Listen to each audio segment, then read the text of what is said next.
In this video, I'm going to show you how to request a payout on FundedNext. If you find this video helpful, please consider to like this video and subscribe to my channel. In saying that, let's just jump straight into the video.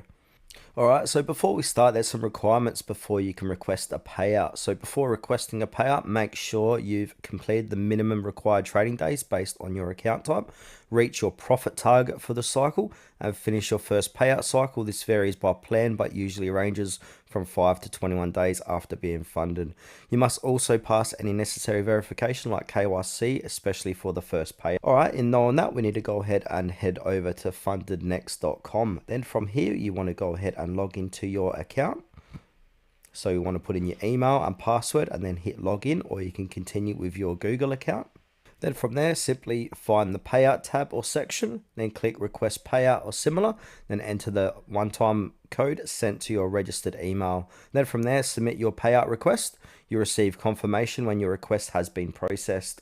Now, a few things to note. So when you can request, so first payout becomes available after your first cycle is complete. Depending on your plan, payouts may be available every 5 or 14 days after that. You need to end the payout cycle in profit to be eligible.